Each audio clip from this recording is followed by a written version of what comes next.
प्रणाम दोस्तों। मैं सखा आप सबके बीच आया हूँ इस बात का खुलासा करने जो संदेह लोगों के दिमाग में चल रहा है कि आपने रजनीश्वरम नाम क्यों हटा दिया, ओशो कुंभ क्यों हटा दिया। तो सबसे पहले तो मैं ये बताना चाहता हूँ कि निश्चित ही नाम हटाया गया है रजनीशपुरम, साथ ही साथ ओशो कुंभ भी नाम हटाया गया है। लेकिन जो 40 दिन का उत्सव था वो सखा wellness a divine healing resorts के तहत होगा और ज़्यादा बेहतर ढंग से होगा। ठीक है, बाकी उसमें क्या होगा उसके संबंध में एक हम लोगों ने जारी कर दिया है कि ऐसे ऐसे होगा, और बाकी वहां आके आपको पता लगेगा कि क्या होगा। तो ये तो बात थी मुख्य सूचना के संबंध, लेकिन मेन बात यह है कि कारण क्या था कि इन नामों को हटाने की ज़रूरत पड़ी। तो इससे पहले हम कारणों को जानें, इस वीडियो में जितनी भी बातें मैं कह रहा हूं उन सब बातों को जानना आवश्यक है। तो केवल कारण तक होती तो बात अलग थी। मैं चाहता हूं कि मैं ये वीडियो दे दूं ताकि इन वीडियो में बहुत सारी चीज़ों के खुलासे हो जाएं और फाइनली आपको भी शांति हो और मुझे भी शांति हो कि हम लोग अपने अपने कामों को लग सकें। आपके दिमाग में बार बार जो बातें उठती हैं उसके जवाब मिल जाएं, और मैं जो काम कर रहा हूं मैं उस पर अपना लगा रहा हूं, मैं इन बातों के लिए मुझे समय ना देना पड़े। तो महत्वपूर्ण 8 बातें हैं। सबसे पहला जो बात होगी वो ये है कि रजनीशपुरम बनाने का उद्देश्य क्या था, क्योंकि उसको जाने बगैर आप समझ नहीं सकते। नंबर 2 है कि ओशो की देशना को फैलाने का उद्देश्य क्या था। नंबर 3 है ज्योतिष अध्ययन अनुसार ओशो की देशना पर मेरा भविष्य क्या होता, उसकी बात भी करूंगा। क्या ज्योतिष अनुसार मुझे ये पता था कि ये सब घटनाएं घटने वाली हैं। फिर उसके बाद आपको बताऊंगा ज्योतिष के अनुसार धर्म क्या है। फिर छठा, भविष्य में मैं क्या करने वाला हूं। और सातवां कि अब भविष्य में जो साधक हमारे पास आएंगे उन्हें क्या दिया जाना चाहिए और क्या मिलेगा मेरे पास आने पे, मैं क्या उन्हें दूंगा। आठवां कि सखा वेलनेस रिजॉर्ट्स क्या केवल व्यवसायिक नज़रिए से काम करेगा या फिर ये आश्रम के नज़रिए पे भी काम करेगा। तो ये 8 बातें हैं जिनके जवाब आपको आगे मिलने वाले हैं। सबसे पहले तो आ जाते हैं कि रजनीशपुरम बनाने का उद्देश्य क्या था। देखो, रजनीशपुरम बनाने का एक जो उद्देश्य था, सबसे बड़ा उद्देश्य वो ये था कि हम सखा वेलनेस का कार्य जो कि पिछले 3 साल से कर रहे थे उसमें अब ज़रूरत महसूस होने लगी थी कि एक बड़ी जगह हो जहाँ पे हम ज़्यादा लोगों के लिए जो है वो सुविधाएं उपलब्ध करा सकें, और साथ ही साथ हम कुछ लोगों को थोड़ी कम शुल्क में भी इलाज की सुविधा मुहैया कराएं। क्योंकि अभी हम जिस शहर में काम कर रहे थे वो शहर चंडीगढ़ है जो कि बहुत महंगा है, तो यहाँ को देखते हुए चीज़ें हम सस्ती नहीं कर पा रहे थे। इसके तहत एक ज़रूरत थी, तो हमने सखा वेलनेस को विस्तार देने के लिए जब प्रयास किया तो मुझे बहुत खोज के बाद मुझे लगा कि, और परिस्थितियाँ भी ऐसी बनी कि मुझे लगा कि तीवड़ा गांव में वहाँ पे रजनीश स्वामी जी और भी लोग हैं प्यारे, उनके तहत मैं उन सब के साथ मिलके एक इसको दिशा दे सकता हूँ। लेकिन उन सब का प्रेम क्योंकि ओशो के प्रति था, तो मैंने वहाँ पे इस सखा वेलनेस के जो मतलब बैनर को जो था वो रजनीशपुरम के नीचे लेने का काम किया। मैं सोचा रजनीशपुरम के अंतर्गत सखा वेलनेस को हम चलाएंगे, तो इससे हम ओशो की देशना को, ओशो के नाम को थोड़ा आगे बढ़ा सकते हैं। इस तरीके का विचार आया था। और साथ साथ ये भी है कि सखा वेलनेस में हम क्या देना चाहते हैं, उसमें कहीं ना कहीं ये भी था कि सखा वेलनेस के माध्यम से मैंने जाना है कि ध्यान की अभी तक जितनी विधियां काम करती हैं, आज मैं ये बिल्कुल स्पष्ट रूप से कह देना चाहता हूँ, ध्यान की अभी तक जितनी भी विधियां इस जगत में काम करती हैं, जिसको करने वाले लाखों लोग जिस चाह के तहत उस विधियों को कर रहे हैं और वो उनको अब तक उपलब्ध नहीं हो पाया, तो सच बात तो ये है कि सखा वेलनेस बहुत आसानी से आदमी की ऊर्जाओं को, उनकी चाहतों को उनकी मंजिल तक पहुंचाने के लिए कार्य कर सकता है। और सखा वेलनेस में जो प्रयोग हैं उनके तहत ये आसानी से चीज़ें होती हैं। तो मैं भविष्य को उस रजनीशपुरम में सखा वेलनेस के तहत एक ऐसे ध्यान विधि को भी इंट्रोड्यूस कराना चाहता था, जिसके लिए भविष्य की तैयारियां थी कि मैं भविष्य में कराऊंगा, लेकिन अब वो सब बहुत जल्द हो जाएगा। अब इसके साथ ओशो की देशना को फैलाने का उद्देश्य कहां से आया वो भी बता देता हूं।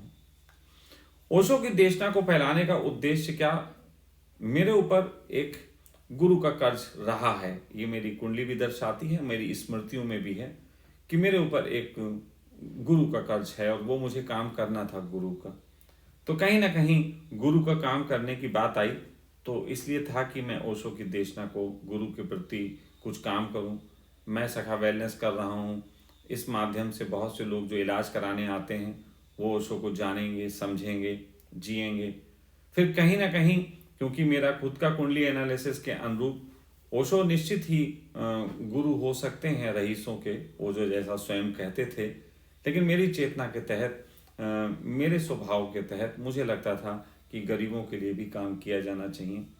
तो मुझे लगा कि ओशो की देशना को हम थोड़ा उन लोगों तक भी पहुंचाएं जो शुल्क नहीं ज़्यादा दे सकते। तो मैंने वो भी काम करने के लिए कोशिश की, लेकिन फिर जो चीज़ें हुई वो आप सबको पता है कि हर काम के साथ एक विवाद पैदा होता है। क्योंकि जब आप दूसरे का काम कर रहे होते हैं तो उस दूसरे से केवल आपकी एक्सपेक्टेशन नहीं जुड़ी होती हैं, उस दूसरे से दूसरों की भी एक्सपेक्टेशन जुड़ी होती। अगर ओशो से मेरी एक्सपेक्टेशन कुछ थी कि मेरा गुरु को मैं इस ढंग से फैलाऊं, तो बहुत से और भी लोग हैं जिनकी एक्सपेक्टेशन थी कि उनका गुरु उनके ढंग से फैले, और यही एक विवाद का कारण बन गया कि जिसमें मैं कुछ करना चाहता था मेरे ढंग से, उनके ढंग से वो करना नहीं चाहते थे, लेकिन वो सोचते थे कि मेरा ढंग भी वही ढंग होना चाहिए जो उनका। मैंने कई बार ये कहने की कोशिश की कि जो मित्र भी ये समझते हैं कि ओशो का काम उस ढंग से होना चाहिए, उन्हें उस ढंग से स्वयं करना चाहिए। मतलब वो दूसरों से एक्सपेक्ट ना करके स्वयं करें। जैसे परमात्मा ने एक जगत बना दिया, अब परमात्मा के तरीके से सब जी रहे हैं, लेकिन सब अपने अपने तरीके से जी रहे हैं। तो जो जिन परिस्थिति में है उसके अनुरूप ही वो अपने परमात्मा का निर्माण करता है। किसी के लिए हनुमान परमात्मा है, किसी के लिए राम, किसी के लिए जीसस, किसी के लिए मोहम्मद, तो सब अपने ढंग से चलेंगे। तो इस तरीके की जो चीज़ें थीं वो आड़े आ रही थीं, लेकिन मेरा प्रयास था कि मैं चाहता था कि ओशो की देशना पूरी दुनिया में फैले। इसके लिए मैंने इसमें ओशो के नाम को जोड़ा था। कुछ लोग ये कहेंगे पैसे के लिए जोड़ा, तो वो तो जितने लोग कह रहे हैं मैं बार बार कहता हूँ फिर उनसे, वो ओशो के शिविर कराएं हर महीने, अगर इतनी कमाई है। अब हर शिविर में पैसे बचा के दिखा दें, बस मैं मान जाऊँगा। और जो लोग शिविर कराते हैं उन्हें पता है कि मैं क्या कह रहा हूँ, वो तुरंत सहमत हो जाएंगे। ओशो की देशना पे धन नहीं कमाया जा सकता, ये बात मैं अभी कह रहा हूँ और लोगों से कह रहा हूँ कि मत करना है, इसे करोगे धन नहीं कमा पाओगे। ओशो की देशना पे धन कमाने के लिए बस अगर कोई तरीका है तो वो तरीका ओशो की देशना को फैलाने का नहीं होगा, वो देशना की बजाय पंडित बनने का तरीका होगा कि बस पंडित बन जाओ, जो ओशो कहते थे वही कैसेट सुनवाओ, वही सब बोलो, तो थोड़ा बहुत धन शायद कमा सकते हो। लेकिन मेरे जैसा व्यक्ति जो इतने खुल के अपनी बात कह रहा है वो धन तो बिल्कुल नहीं कमा सकता, और मुझे स्वयं भी पता है। तो उसमें कोई धन कमाने का उद्देश्य कभी था ही नहीं। खैर, आरोप लगाने वाले अभी भी लगाएं, वो उनका काम है, मैं उनको क्या कह सकता हूँ। क्योंकि मेरे तो, मैं उनको पैर भी छू लूँ तब भी वो यही कहेंगे दुष्ट है, और जो मुझे मोहब्बत करते हैं मैं कुछ भी कर लूँ वो कहेंगे अच्छा है। तो इसलिए मुझे उसमें लड़ाई झगड़ा नहीं करना। सबकी अपनी दृष्टि, सबके अपने ढंग। तीसरी चीज है कि ज्योतिष अध्ययन के अनुसार ओशो की देशना पर मेरा भविष्य क्या होता। तो पहली बात तो ये कि इस बात को जानने के लिए उस दिन की घटना क्रम को जानना जरूरी है कि आखिर ओशो की देशना पे मेरा भविष्य क्या होता। इसका अध्ययन मैंने बाद में किया। 12 तारीख की घटना के बाद मैंने इसका अध्ययन किया कि अगर ओशो की देशना पे मैं चलता रहा तो मेरा भविष्य क्या होगा। तो वो जो चीज़ थी, उस दिन घटनाएं कई सारी बनी।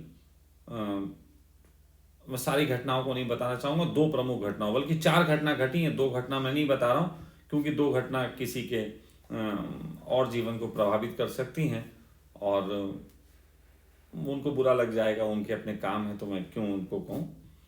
लेकिन 2 घटनाएं बता रहा हूँ। एक घटना तो ये जो हमारे रजनीशपुरम में वो जो जान से मारने की वो चीज़ें होने लगी थी, साजिश होने लगी थी, हत्या की तैयारी होने लगी थी, उसमें जो लड़का करने लगा था, मैंने उसका भी नाम इसलिए नहीं खोला कि ज्योतिष के अनुसार मैंने जब से ज्योतिष जाना है, एक चीज़ जाना है कि जो भी मनुष्य की ज़िंदगी में हो रहा है उसका कारण जो है कहीं ना कहीं ज्योतिषी घटनाएं हैं जो वो कर रहा है। इसलिए मैं व्यक्तियों को ज़्यादा दोष देना मैंने छोड़ दिया। क्या व्यक्तियों को दोष दूं जब ऊर्जाएं उनसे ये खेल करा रही हैं। हाँ, अगर मैं किसी को कुछ बताऊं कि ये होने वाला है और उसके बाद भी वो उसको ध्यान ना दे और फिर होने दे, तब जरूर थोड़ा सा लगता है कि यार ये क्या बातें हैं। फिलहाल तो उस दिन जो घटना घटी, एक तो ये घटना घटी कि वो जान से मारने के लिए ये सब चीज़ें चल रही थी, हत्या के प्रयास चल रहे थे, आश्रम में जहर देने की तैयारियां चल रही थी। और अगर ऐसा हो जाता तो क्या स्थिति बनती, आप खुद सोचो कि एक आश्रम में लोगों को जहर दिया जा रहा है, तो ये तो बड़ी गलत बात हो जाती। तो एक तो ये घटना, तो उसके पूरे प्रमाण के साथ मिला और हमने फिलहाल उस लड़के को कहा कि आप चले जाइए, पुलिस के हवाले नहीं किया, इतना ही काफ़ी है। दूसरा घटना फिर उसके बाद मौलिक की है और ये चांदनी की है। तो ये भी उस दिन ही मुझे पता लगा कि इन लोगों के भी मन में ये बातें चल रही हैं। मौलिक ने बताया कि भाई हम लोग काफ़ी दिन से चैट एट में ये सब चल रहा है। तो ये भी मैं स्पष्ट करना चाहूँगा, कई लोगों का कि आपने क्या रंगे हाथ पकड़ लिया, वो ये सब कोई बात नहीं है, क्योंकि वो मौलिक उस समय आश्रम में था, चांदनी यहाँ थी और मौलिक ने मुझसे ये कहा। फिर फ़ोन पे मैंने चांदनी से पूछा, चांदनी ने कहा हाँ ऐसा हम लोगों के बीच चल रहा है। मैंने कहा ओके, अगर आप चल रहा है तो इसको आप लोग दिशा दीजिए, क्योंकि मैं चाहता हूँ कि लोग जो हैं जीवन में अनुभवों से सीखें।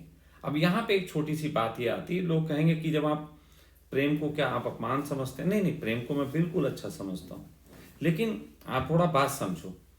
मैं आपको बोलूँ कि आपके पास में ध्यान के लिए आया है ना, और वहां फिर मामला प्रेम का हो जाए। प्रेम बाहरी घटना है कि आंतरिक घटना है? सबसे पहली बात, प्रेम बाहरी घटना है, क्योंकि वो दो व्यक्तियों के बीच घट रहा, वहां पे दूसरा शामिल है।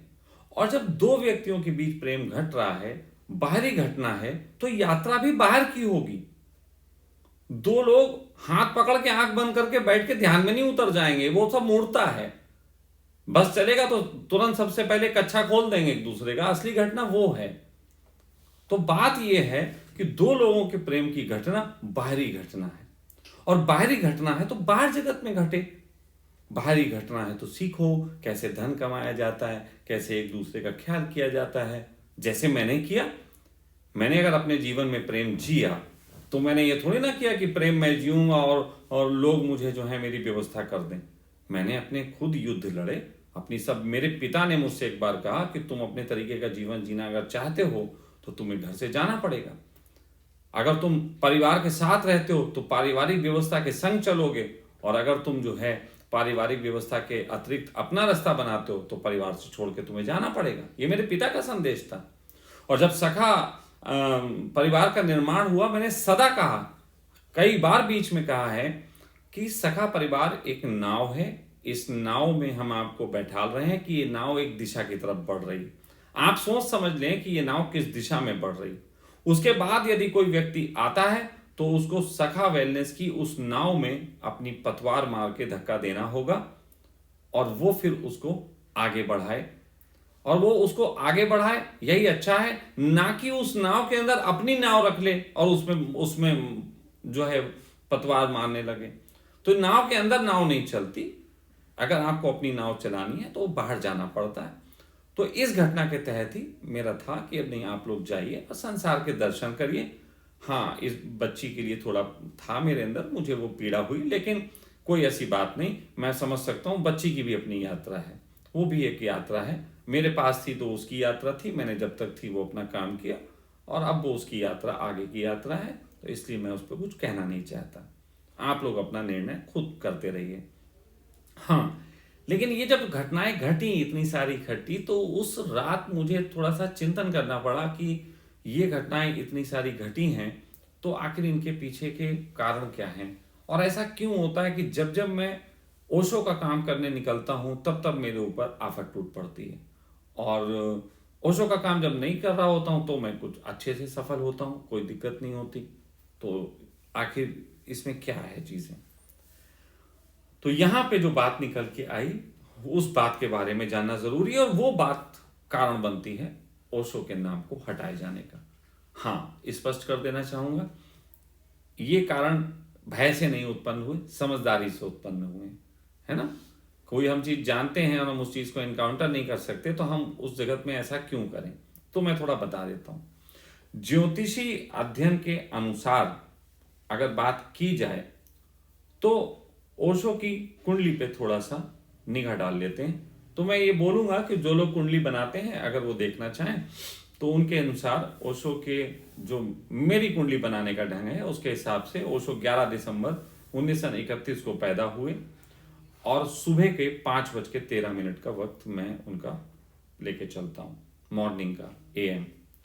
और उस कुंडली के हिसाब से आप लोग अगर बना लें, जो बनाना चाहते हैं वो देखेंगे तो उनको पता लगेगा कि उनकी लग्न में सूर्य था वृश्चिक के साथ।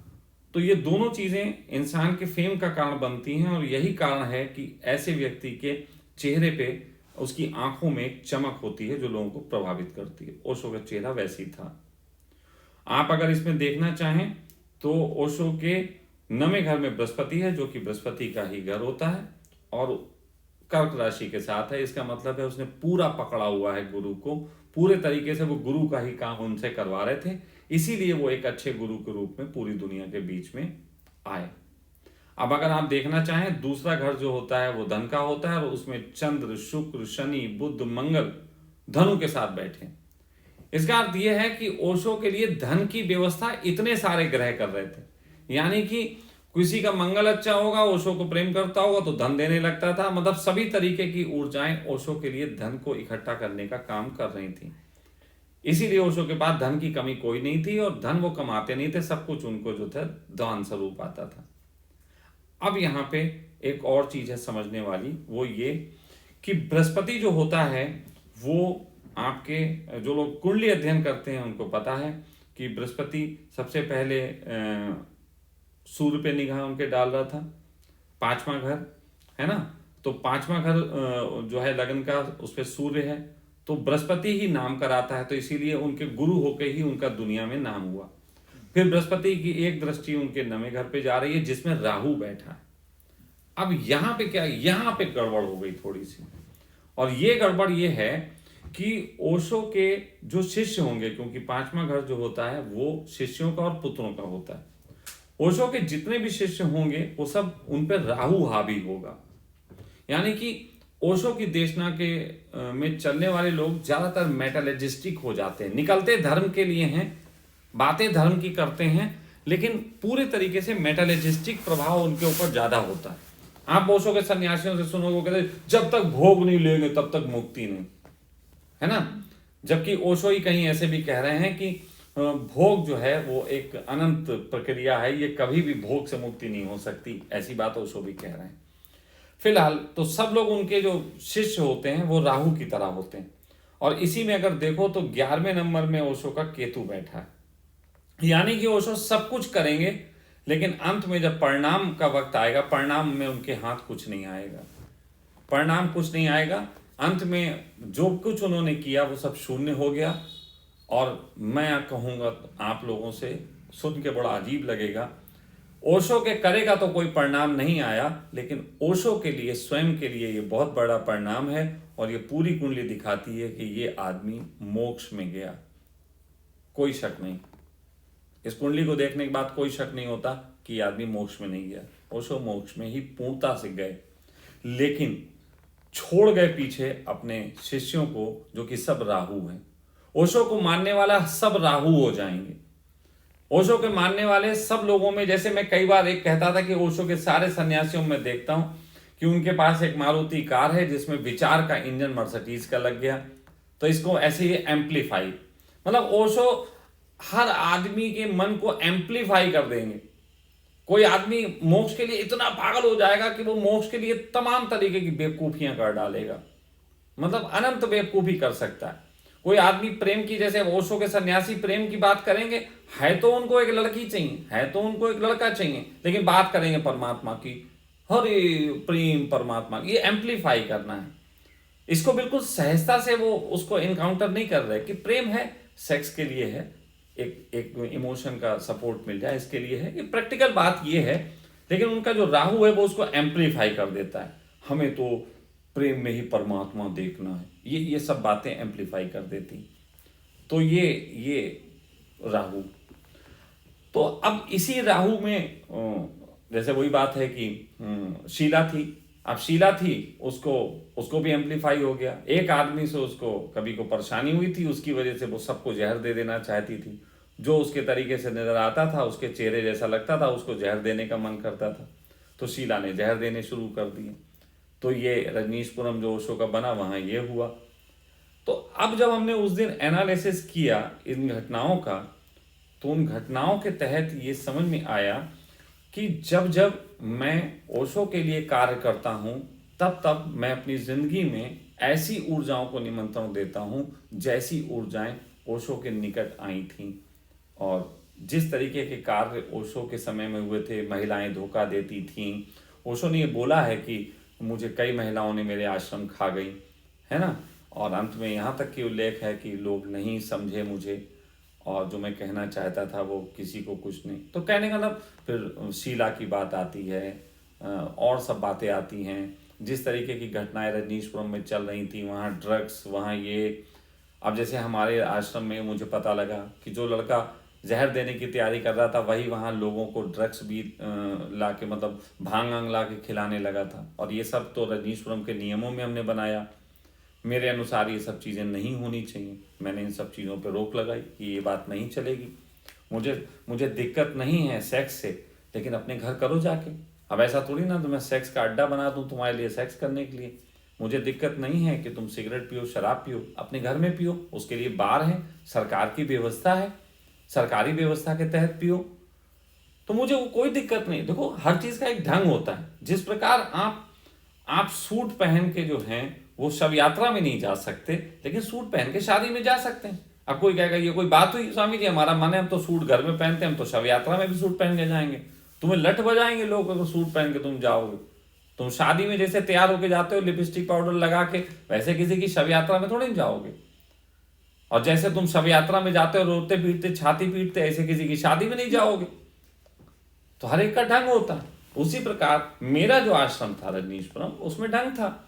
क्योंकि वहां पे अगर मैं ये सब चीजें करूं तो पहली बात तो गैर कानूनी बात है। तो मैं गैर कानूनी काम क्यों करूंगा भाई। ओशो आश्रम में शराब मिलती है तो वहां पे उनके पास शायद बार का लाइसेंस भी है, वो देते हैं, वो उनका काम। भाई मेरे पास नहीं है बार का लाइसेंस, मैं नहीं दे सकता।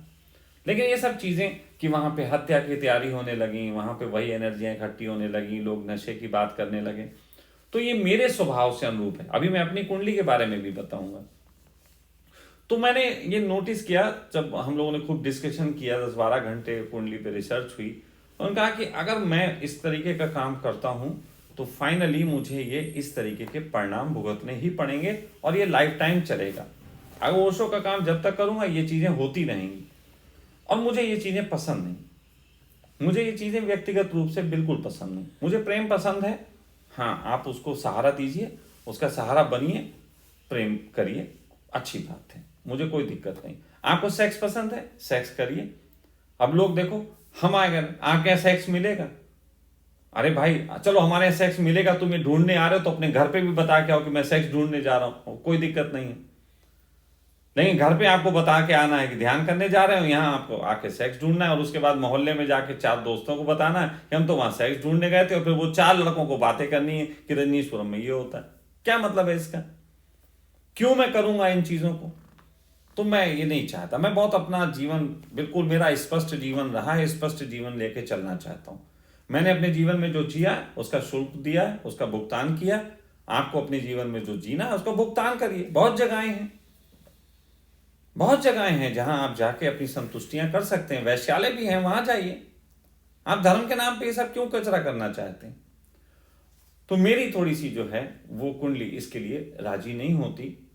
अब लोग कहते हैं आप कुंडली पे इतना ही जानते हैं, तो क्या आपको पता होगा कि मतलब आप जो हुआ, हाँ, आप चाहें, मेरे आश्रम में जितने लोग उस समय मौजूद थे, आप चाहें उनसे पूछ लीजिए कि मैं 15-20 दिन पहले ही ये कह चुका था कि 12 तारीख से घटनाक्रम बदलेंगे, और 12 तारीख से राहु हावी होगा, और 12 तारीख को बम फटने वाले हैं। ये बम, यही शब्द बोला था, 12 तारीख से बम फटेंगे। डिट्टो तारीख बताई थी। और ऐसा नहीं है, तुम ये मत समझना, हाँ ठीक है, मैं अब किसी के ये नहीं, अब मन में किसी के क्या चल रही वो मैं टटोलने के लिए ना तो उसके वो देखूंगा मोबाइल ना कुछ, लेकिन हाँ मनस्य स्थिति क्या चल रही है वो मुझे पता था। उनकी मनस्य स्थिति चल रही थी चांदनी की, वो मुझे पता था कि उनके अंदर बहुत तरीके की चीज़ें एम्पलीफाई हो रही हैं, है ना, क्योंकि उसने कभी जीवन में इस तरीके का जगत देखा ही नहीं था। अब वो जगत देख रही है तो वैसी चीज़ें एम्पलीफाई हो रही, और उसका राहु इस तरीके से एक्टिव था चंद्र के साथ। तो मैंने उसको बताया था कि नवंबर तक तुम्हारे लिए ये मन की स्थिति है, थोड़ा का ख्याल रखना, बाकी जो भी है मैं बता ही सकता हूँ, ख्याल रखना ना ख्याल ना उनका काम है। मैंने मौलिक के लिए भी, मैं मौलिक के लिए प्रयास किया, बहुत लोग जानते हैं मैंने मौलिक के लिए भी कहा कि मौलिक के लिए रिश्ता देखो, मौलिक के लिए कोई लड़की मिले तो मौलिक का विवाह करें, तो मौलिक को एक लड़की की जरूरत है, ये मैं जानता था। लेकिन अब भाई वो लड़की मैं अपनी गोद से उठा के और सड़क से उठा के तो नहीं दे सकता, या तो विवाह एक प्रोसेस है या फिर उसका प्रोसेस है कि अपने तरीके से खुद प्रेम करें। अब वो अपने तरीके से प्रेम में क्यों सफल नहीं हुए या जिनके साथ उनकी बातचीत थी कहाँ पे दिक्कत थी वो मुझे क्या पता, वो अपना सबका व्यक्तिगत मामला है। लेकिन हाँ जिस तरीके की स्थितियां थी, मुझे इन सब के बीच में एक चीज कभी नहीं पसंद थी, वो थी कि मेरा परिवार में जहां मैं हर डिसीजन, कोई नया मेंबर आता है तो पूरे परिवार को बैठालता हूँ, कोई मेंबर जाता है तब पूरे परिवार को बैठालता हूँ, और हर बार बीच बीच में मैं पूछता रहता हूँ, किसी को जाने का हो बता दो, कोई स्थिति चल रही हो बता दो, किसी के मन में कुछ हो तो बता दो, मैं पूछता रहता हूँ। और तब अगर ये छुपाया जाता है तो मुझे बुरा लगता है। मनुष्य हूं, अभी मनुष्य के रूप में हूं, है ना, मुझे बुद्धत्व हुआ नहीं हुआ और बुद्धत्व किस टाइप का होता है उस पर मैं बहस नहीं करना चाहता, लेकिन बात ऐसी है कि ये तो बुरा लगता ही है कि आप कमिटमेंट कर रहे हैं इस तरीके के। और पूछ रहा हूं, मेरे यहाँ कोई भी ऐसा नहीं है, चाहे मेरे परिवार में रहने वाला चाहे आश्रम में रहने वाला बच्चा, जिससे मैं तीसरे चौथे दिन उसके सर पे हाथ फिरा के पूछ नहीं लेता कि बेटा कैसा चल रहा है, कुछ सब सही चल रहा है, अंदर झंझट तो नहीं। मैं पूछता हूँ, हर एक से पूछता हूँ, और उसके बावजूद भी मुझसे ये चीजें छुपाई जाएं तो मुझे अच्छी नहीं लगती, बस इतनी सी बात। तो ये मुझे पता था कि इस तरीके की स्थितियां हैं, और मैं फिर कह रहा हूं आपको ज्योतिष के अनुसार ये पता लगता है कि ग्रह स्थितियां क्या होंगी। अब कई लोग कहें बिल्कुल एक एक दिन का पता हो, तो मैं आपको बता देना चाहूंगा, सबसे अच्छा जो ज्योतिष हिंदुस्तान का होगा, आप उसके पास जाइए और बोलिए मेरी पूरी जिंदगी का एक एक लम्हा लिख दीजिए। तो यदि वो ज्योतिष हाँ करेगा तो उसको सिर्फ एक व्यक्ति की कुंडली को काम करने के लिए 2 साल का वक्त लगभग लगेगा, जिसमें वो ना खाना खाएगा और ना ही सोएगा और कोई काम नहीं करेगा, सिर्फ कुंडली देखेगा। इतने लंबे वक्त में लिखा जा सकता है। तो महाभारत के समय में इतनी फुर्सत लोगों को होती थी कि 1000 साल की उम्र होती थी और फुर्सत भी बहुत होती थी, हिमालय पे बैठे हुए क्या करें, तो चलो भैया उन्होंने कहा सबकी कुंडली पढ़ लेते हैं। तो महर्षि वेद व्यास जो हैं, महर्षि वेद व्यास जो हैं वो करते रहते थे ये चीजें, तो वो सबको बता देते थे कि अब देखो जी आंख बंद करके सोइए, इसका अंधा पैदा होगा, अब ये जो आंखें खोल के पैदा हुई इसका अच्छा होगा, देखो जी डर गई है इसका पीलिया वाला हो जाएगा बच्चा। कहने का अर्थ ये है कि ज्योतिष में बड़ी संभावना है, और जिन लोगों को लगता है कि ज्योतिष को बकवास बात है तो वो मेरा वीडियो अभी तुरंत इसी समय बंद कर दें, क्योंकि मैं ज्योतिष के तहत ही बात कर रहा हूँ, और निश्चित ही मेरे जीवन में ज्योतिष के बड़े परिणाम आए हैं, तो मैं ऐसे इनकार कैसे कर सकता है। जिनके जीवन में नहीं आए हैं वो इनकार करें, और निश्चित ही उन्हें मेरी बात सुननी भी नहीं चाहिए। तो ये सब मुझे पता था कि ये होगा। अब मैं आगे बढ़ता हूं और फिर मैं बताता हूं कि और भी कुछ बातें हैं, उसको जाने बगैर आपको समझ में नहीं आएगा कि मैं क्यों उसको बंद कर रहा हूं।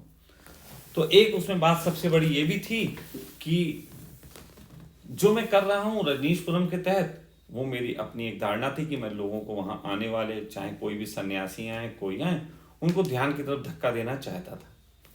लेकिन दिक्कत यहां पे आती है कि जो आने वाले हैं वो ये कहें हम जो बता रहे हैं वही कराओ, उससे ही हमें मिलेगा। ये बोलते कह रहे ध्यान में आप स्वामी जी डायनेमिक करवा दो, मुझे उसी से मिल जाएगा। तो डायनेमिक तो आप घर पे भी कर सकते हो, आपके पास कैसेट है, घर है, सब कुछ है, कर लो, मिल जाएगा, बात खत्म। अच्छी बात है, भगवान बहुत सारे बुद्धों को पैदा करवाए, अच्छी चीज है, होना चाहिए। लेकिन इसके लिए आरोपण क्यों? हम तो कहते हैं आप किसी के यहाँ जा रहे हैं ढूंढने, तो आप पहली धारणा गिरा के रखिए कि आपको कुछ नहीं आता। अगर आप ये मानते हैं कि आपको सब कुछ आता है तो आप कहीं मत जाइए, कुछ नहीं मिलने वाला।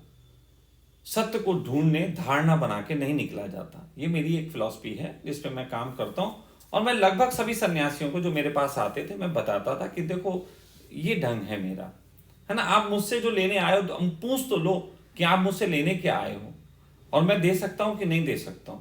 मुझसे बात करो, मैं तो सीधे बता रहा हूं कि मैं ये नहीं दे सकता, मैं झूठ के साथ यात्रा नहीं कर सकता, ये मैं बता रहा हूं। आप झूठ के साथ करना चाहते हैं करिए। हाँ, आप झूठे होकर मुझसे सत्य की बात मत पूछिए।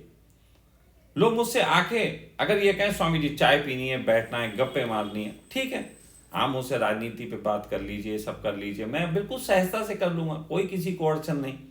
लेकिन आप जब बात करेंगे सत्य की और फिर ये कहेंगे कि पापा को मम्मी को मत बताना, तो फिर तो बात बड़ी मुश्किल पड़ती है ना। तो ये है, इसलिए मैंने सोचा कि ओशो को वैसे मैं बुलाऊंगा अपने सन्यासियों को, सन्यासी ओशो के आएंगे और उनकी एक्सपेक्टेशन 3 शिविर करके देख लिए। उनकी एक्सपेक्टेशन होगी कि डायनेमिक कुंडली कराओ, और वो तो सब जगह चल ही रहा है, और मेरी एक्सपेक्टेशन होगी कि भाई अब कुछ नया करो, कुछ नया जानो, ताकि आगे बढ़ सको। मैंने इसलिए थोड़ी ना बनाया कि जो कुछ चल रहा है वही हम खुद कराते रहें ना, भाई मैं पंडित नहीं हूं।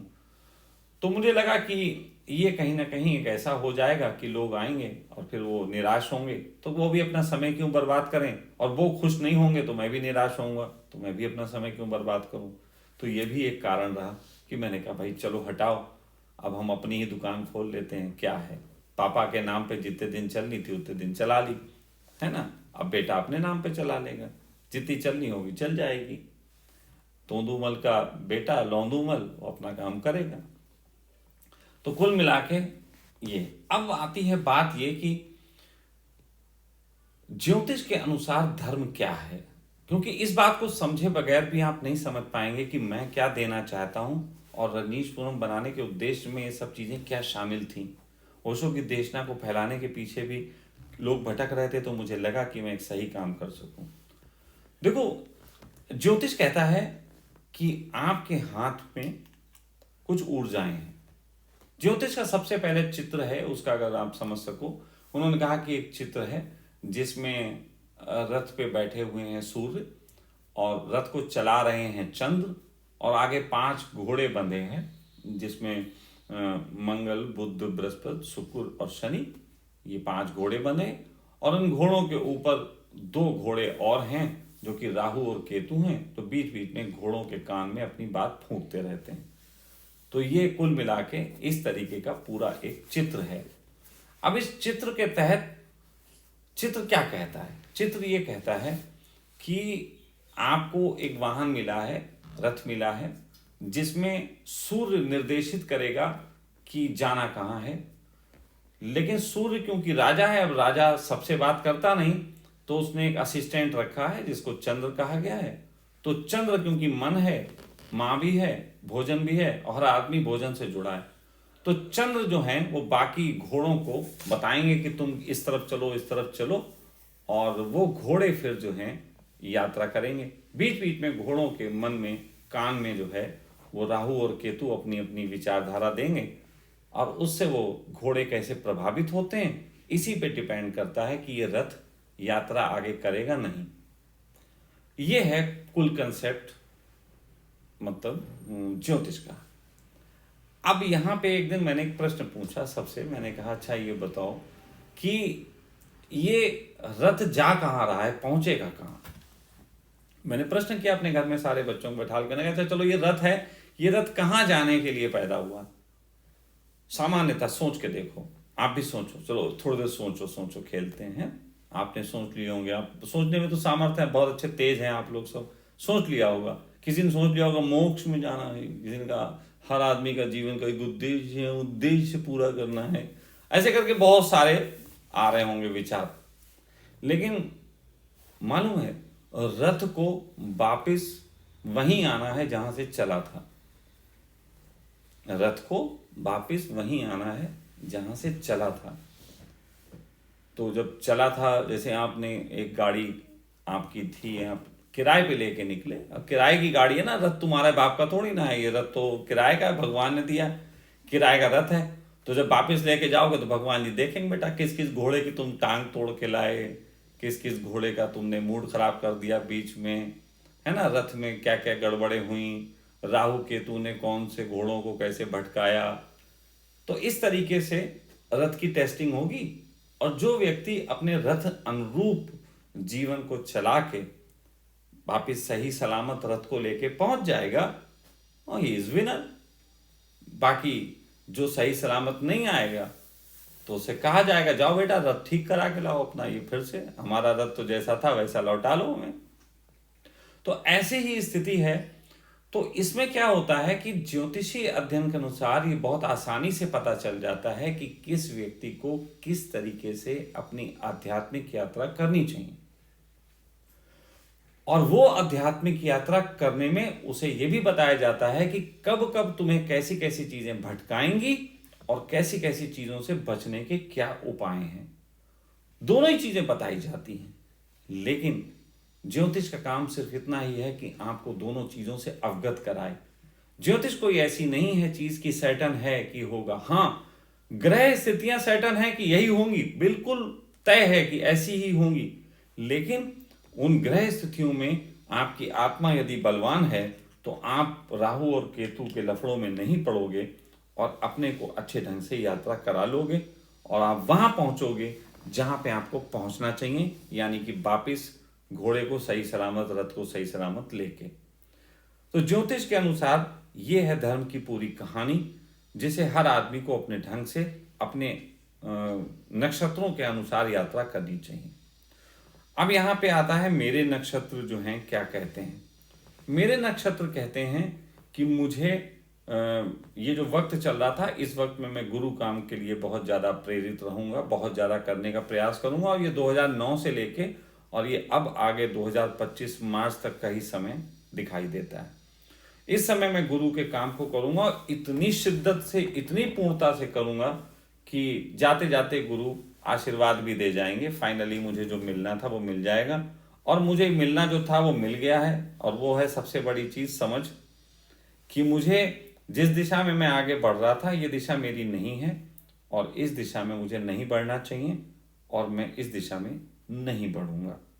ये मुझे समझ मिली, और साथ साथ क्योंकि अब 3-4 महीने रह गए हैं मेरे इस ग्रह अवस्था को बदलने के, उसके बाद जो मैं करने वाला हूँ वो मैं भविष्य में क्या करने वाला हूँ, तो वो सखा वेलनेस ही है। सखा वेलनेस के माध्यम से मैं पूरी दुनिया को एक नए तरीके की थेरेपी से अवगत कराने वाला हूँ, नए तरीके के ध्यान प्रयोगों से अवगत कराने वाला हूँ, जो कि बाया हाइड्रोजन होंगे, बाया रागा होंगे, बाया ज्योतिष होंगे। तो इस तरीके के जो हैं मैं ध्यान प्रयोगों को तैयार कर रहा हूँ जो भविष्य में कराए जाएंगे, और जिसमें शुरुआत भी ये 40 दिन में ही जो भी होने जा रहा है इसमें भी उसके प्रयोग होंगे। जो लोग भी उसके लिए चाहेंगे उसको करना और उसकी शर्तों को पूरा करेंगे, मैं उनको उन प्रयोगों से गुजारूंगा। तो ये होने वाला है इस तरीके से। और भविष्य में मुझे और भी कुछ खोजें करनी है, जिसमें एक मैं बहुत गहरे से कहीं है बैठा हुआ कि मुझे लगता है मैं रिवर्स एजिंग पे काम करूँगा। तो रिवर्स एजिंग पे काम करूँगा तो वो मैं करूँगा, और उसी के लिए ये सब चीज़ों की तैयारी है। तो अब इस सखा वेलनेस में यही सब होने वाला है, और मैं आप लोगों को इसी तरीके से सखा वेलनेस के माध्यम से कार्य करता दिखाई दूंगा। अब एक प्रश्न आता है कि क्या भविष्य में वहां किस प्रकार के साधक आ सकेंगे और उन्हें क्या दिया जा सकेगा।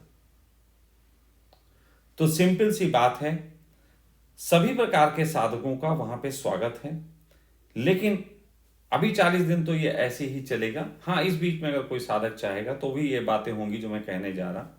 भविष्य में इलाज तो लोगों के जो चलेंगे चलेंगे, उसके अलावा कोई यदि साधक आता है तो सबसे पहले उसे कुंडली एनालिसिस करवाना पड़ेगा अपना।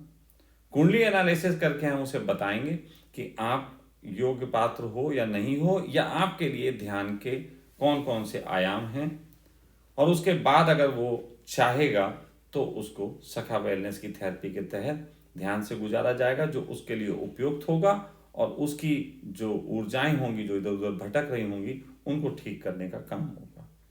ये है जो मैं सखा वेलनेस के माध्यम से भविष्य में करूँगा। और हाँ, 2 तरीके के ही ध्यान प्रयोगों को वहाँ प्रतिदिन शामिल किया जाएगा। एक एक्टिव मेडिटेशन, एक पैसिव मेडिटेशन, क्योंकि 2 ही तरीके के आदमी के व्यक्तित्व होते हैं, या एक्टिव होता है या पैसिव होता है।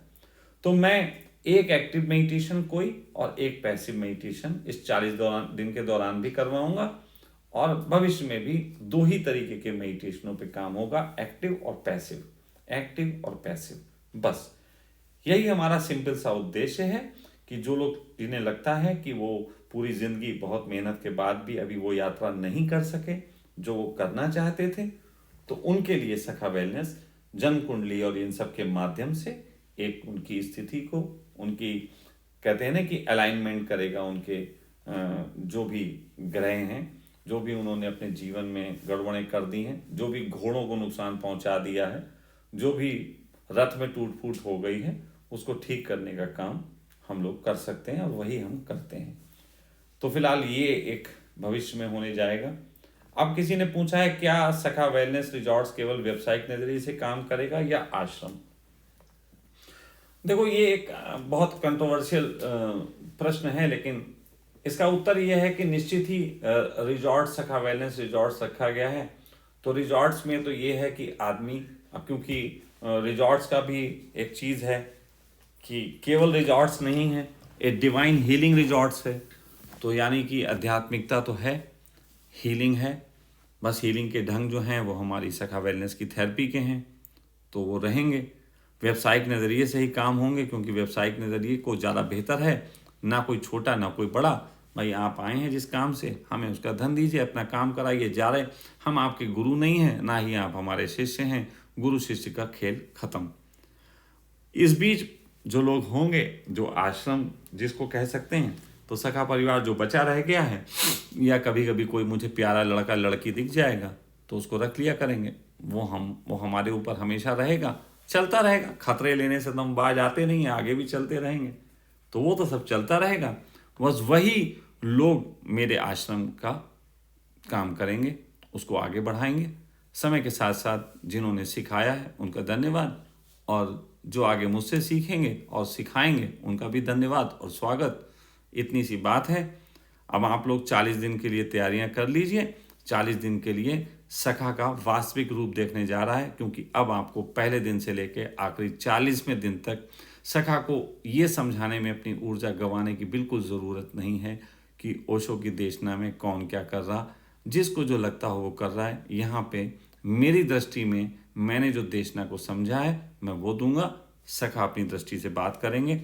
बाकी मैं किसी के ना ईगो को सहलाने में रस ले रहा हूँ, ना ही ये कि मुझे कोई कहे कि ऐसा होना चाहिए वैसा होना चाहिए, मैं वो कहूँ नहीं। मेरी दृष्टि है, मेरे अनुभव हैं, मेरा परिवार है, मेरे कुछ लोग हैं, उनकी सलाहों से, उनके सहयोग से जो मैं बेहतर ढंग से कर सकता हूँ वो मैं करूँगा, अवश्य करूँगा। कार्मिक व्यक्ति हूँ मैं, मोक्ष हूँ, लेकिन कर्म के राह का मैं मोक्ष हूँ, और मेरा विश्राम जो है बैठना नहीं कर्म करना है। इसलिए मैं वो करूँगा, अवश्य करूँगा, बेहतर ढंग से करूँगा, बड़े ढंग से करूँगा।